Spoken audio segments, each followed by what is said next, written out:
नमस्कार मित्रों, क्या आप जानते हैं कि साल 2026 की ज्येष्ठ अमावस्या कोई आम अमावस्या नहीं है। इस बार शनिवार के दिन एक ऐसा दुर्लभ महासंयोग बन रहा है जो पूरे 13 साल बाद आया है। जी हाँ, इसी एक ही दिन ज्येष्ठ अमावस्या है। न्याय के देवता शनि देव का जन्मोत्सव यानी शनि जयंती भी है और सुहागिनों का महापर्व यानी वट सावित्री व्रत भी इसी दिन है। सोचिए, एक तरफ शनि देव की असीम कृपा पाने का दिन, तो दूसरी तरफ अपने पति की लंबी आयु और अखंड सौभाग्य का वरदान। अगर आपकी राशि पर शनि की साढ़े साती, ढैया या कोई भी दोष चल रहा है तो इस शनिवार को किया गया सिर्फ एक छोटा सा उपाय आपकी किस्मत बदल सकता है।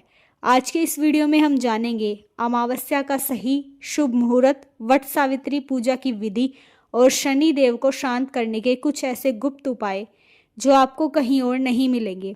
इसलिए दोस्तों, वीडियो को अंत तक जरूर देखिएगा, क्योंकि एक छोटी सी गलती आपको भारी नुकसान पहुंचा सकती है।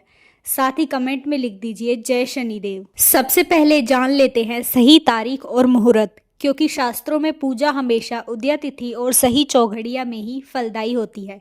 तो दोस्तों, साल 2026 में ज्येष्ठ अमावस्या तिथि की शुरुआत 16 मई 2026 को सुबह 5:11 से हो रही है और इस तिथि का समापन अगले दिन यानी 17 मई 2026 को रात 1:30 पर हो रहा है। चूंकि सूर्योदय के समय अमावस्या तिथि 16 मई को ही उपलब्ध है, इसलिए उदय तिथि के अनुसार ज्येष्ठ अमावस्या, शनि जयंती और वट सावित्री व्रत तीनों ही 16 मई दिन शनिवार को मनाए जाएंगे। यह अमावस्या शनिवार के दिन पड़ रही है, इसलिए इसे शनिचरी अमावस्या भी कहा जाएगा, जिसका हमारे शास्त्रों में बहुत ही बड़ा और पवित्र महत्व है। अब बात करते हैं सुहागिन महिलाओं के सबसे बड़े पर्व यानी वट सावित्री व्रत की। इस दिन सुहागिन महिलाएं अपने पति की लंबी उम्र, अच्छी सेहत और अखंड सौभाग्य के लिए निर्जला या फलाहार व्रत रखती है। मान्यता है कि इसी दिन माता सावित्री ने अपने दृढ़ संकल्प और पतिव्रता धर्म के बल पर यमराज को झुकने पर मजबूर कर दिया था और अपने पति सत्यवान के प्राण वह वापस ले आई थी। इस दिन पूजा का शुभ मुहूर्त रहने वाला है 16 मई की सुबह 7:12 से 8:24 तक। अगर आप इस समय पूजा नहीं कर पाती हैं तो दोपहर में 11:50 से 12:44 तक भी शुभ समय है। अब जान लेते हैं इस पूजा की गुप्त विधि और नियम। पहला, सुबह स्नान करके लाल या पीले रंग के सुंदर वस्त्र पहने और पूरा 16 श्रृंगार करें।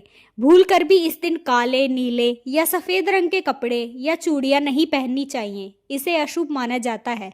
दूसरा, बरगद यानी कि वट के पेड़ की जड़ में जल जरूर अर्पित करें। बरगद के पेड़ में साक्षात ब्रह्मा, विष्णु और महेश का वास होता है। तीसरा, वट वृक्ष के चारों ओर कच्चा सूत या लाल धागा लपेटते हुए 7 या 108 बार परिक्रमा करें। परिक्रमा करते समय मन में ओम वट रूपाय नमः इस मंत्र का जाप करें। चौथा, पूजा में भीगा हुआ काला चना, हाथ का बना बांस का पंखा और मौसमी फल जैसे आम और खरबूजा जरूर चढ़ाए। पांचवा, विशेष ध्यान दें, इस वर्ष 17 मई से मलमास या अधिक मास शुरू हो रहा है, इसलिए जो माताएं या बहनें पहली बार यह व्रत शुरू करना चाहती हैं तो वे इस साल व्रत को शुरू ना करें, वे अगली बार से इसकी शुरुआत करें, क्योंकि इस बार अगले दिन से मलमास लग रहा है। चलिए अब आगे बढ़ते हैं और जानते हैं सबसे महत्वपूर्ण बात। ज्येष्ठ अमावस्या के दिन ही भगवान सूर्य और माता छाया के पुत्र न्याय के देवता शनि देव का जन्म हुआ था। इस बार शनि जयंती खुद शनिवार के दिन आ रही है। ऐसा अद्भुत संयोग तो पूरे 13 वर्षों बाद बन रहा है। अगर आप आर्थिक तंगी, नौकरी में रुकावट, बीमारी या मानसिक तनाव से परेशान हैं, या फिर आपकी राशि पर शनि की साढ़े साती या ढैया चल रही है, तो इस दिन ये खास उपाय जरूर करें। पहला, तेल चढ़ाने की सही विधि। शनि जयंती के दिन शनि मंदिर जाकर शनि देव की मूर्ति पर सरसों का तेल अर्पित करें, लेकिन ध्यान रहे कि कभी भी शनि देव की आंखों में सीधे नहीं देखना चाहिए, हमेशा उनके चरणों की तरफ देखकर ही प्रार्थना करें। दूसरा, छाया दान।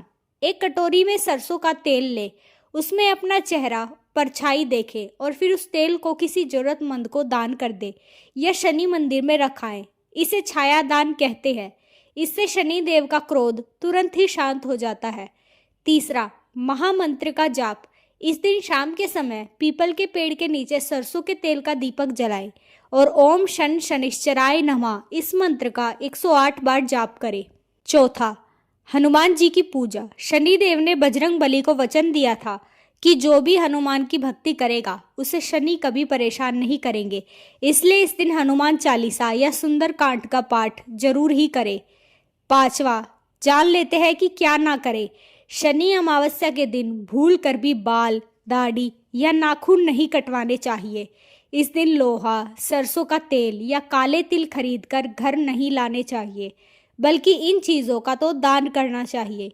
किसी भी गरीब, बुजुर्ग या सफाई कर्मचारी का अपमान ना करें, क्योंकि शनिदेव कर्मों के अनुसार फल देते हैं। तो दोस्तों, 16 मई 2026 का यह महासंयोग आपके जीवन के सारे कष्टों को दूर करने का एक बेहतरीन मौका है।